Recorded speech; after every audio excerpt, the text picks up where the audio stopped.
All right, so just a few more.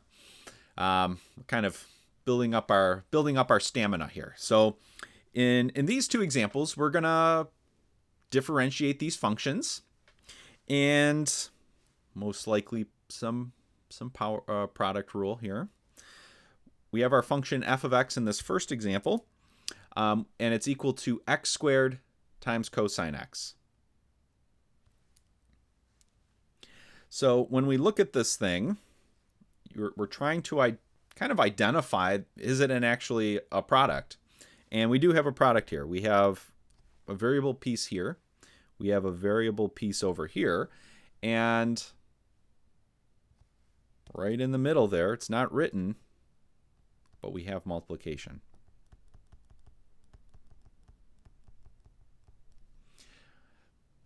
So if you have a difficult time identifying where the multiplication is happening, it actually helps to just read the function out loud.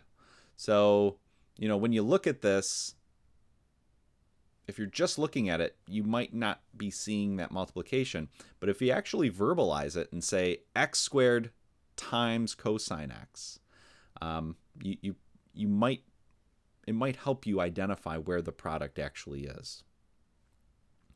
All right, so we have this function x squared times cosine x. It is a product of two variable terms, so we definitely need to use some product rule here. So let's implement the product rule. So we're going to calculate f prime. How does the product rule work? Write down two copies of the function, x squared times cosine x, x squared times cosine x. Put a plus sign in the middle. Apply the derivative in the first copy. Apply the derivative to just the first part. And in the second copy, apply the derivative to just the second part. And that's the hard part. We're done. We're done with product rule. We need to keep going. There's still some work to do here. So we'll really zooming in. Yeah, we still need to differentiate those terms that are in the brackets, but we're getting closer. So let's differentiate this x squared. We can do that, just power rule, so 2x. The cosine x here is outside the brackets, so we're done with that. It stays the same. Then we keep going. The x squared here is outside the brackets, so that stays the same. And then derivative of cosine x. Need to know what this is. And no way around it, we just need to have that memorized. So derivative of cosine x is negative sine x. And there we go. We have our nice derivative. Now, I would probably not leave this like this. It's easy to kind of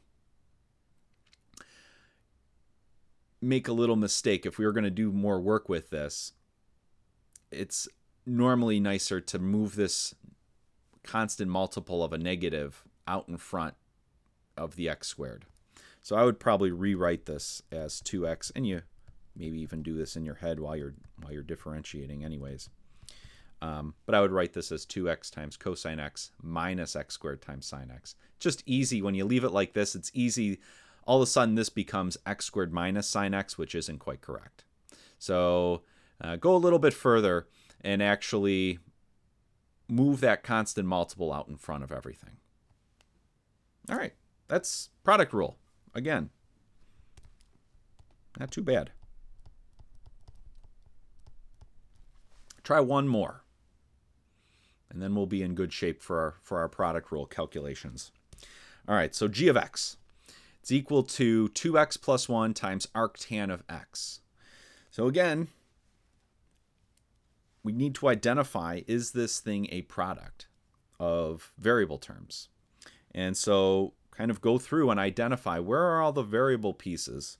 So I see a variable in here, and I see a variable in here. And then right in the middle, it's not written, but it's, again, multiplication.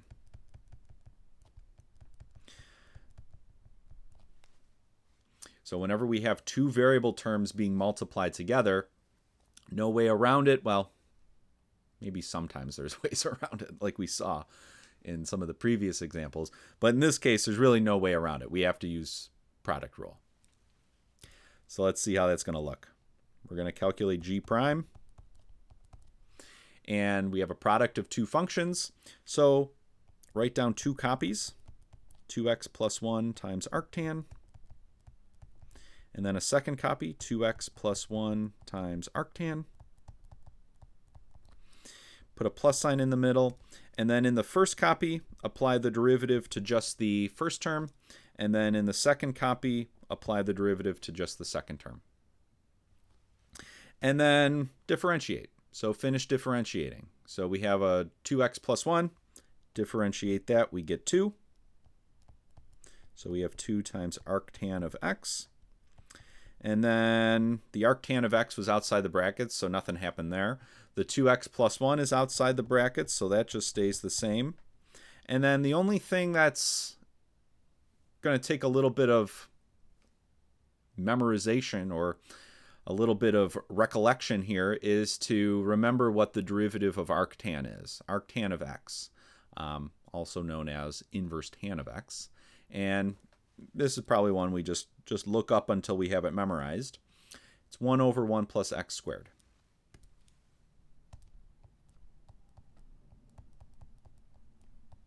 There we go. And there we have a nice version for our derivative. And maybe the only thing to do here is we could take this 2x plus 1 and just put it into the numerator. So it'd be 2x plus 1 over 1 plus x squared. But this is perfectly fine as well. All right, so a few examples we've seen for product rule. And really the key step here in all of these is just first identifying that you actually do have a product of two variable terms. And once you've identified that, then you know you need to go through and use product rule, which is what we're doing here. All right, so in the next lesson, we're going to see what happens when we have division. How do we differentiate a quotient? And there's a special rule we call quotient rule. So we'll see that next time. Bye-bye.